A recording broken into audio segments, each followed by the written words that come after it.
ভাই রুকুতে সুবহান রাব্বিয়াল আযীম আর সিজদায় সুবহান রাব্বিয়াল আলা, এই দুইটা দোয়াই আমাদের মুখস্থ। মজার বিষয় হলো আমাদের নবী করিম সাল্লাল্লাহু আলাইহি সাল্লাম রুকুতে শুধু এই দুইটা দোয়াই পড়তেন না, আরো একাধিক দোয়া তিনি পড়তেন। কি পড়তেন আমরা অনেকে জানি না, একটু শুনে রাখি, চেষ্টা হলে মুখস্থ করি, মাঝে মধ্যে চেঞ্জ করি। অনেকে নামাজের মধ্যে মনোযোগ না থাকার অভিযোগ করেন।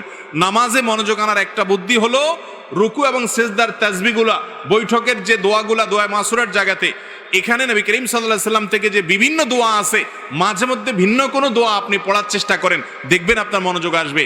ওই অটোমেটিক সুবহান রাব্বিল আযীম সুবহান রাব্বিল আলা পড়তে পড়তে এমন একটা অবস্থা হয়ে গেছে, ওইটা জেনে বুঝে আপনি পড়েন অথবা না বুঝেও পড়েন, গড়ে পড়া হয়ে যায়, গড় পড়তা। এই জন্য মাঝে মধ্যে অন্যটাও পড়বেন। আর কোনটা পড়বেন? রুকুতে সুবহান রাব্বিল আযীম, সিজদা সুবহান রাব্বিল আলার পাশাপাশি সুবহুন কুদ্দুসুন রব্বুল মালাইকাতি ওয়ার রূহ, সুবহুন কুদ্দুস রব্বুল মালাইকাতি ওয়ার রূহ, পবিত্রতা বর্ণনা করছি আল্লাহ রাব্বুল আলামিনের, যিনি ফেরেশতাদের রব পালনকর্তা এবং জিবরিলের পালনকর্তা। তো এইভাবে তাসবিহ পেশ করা, এটাও রুকু সিজদাতে সাবিত আছে। তারপর সুবহান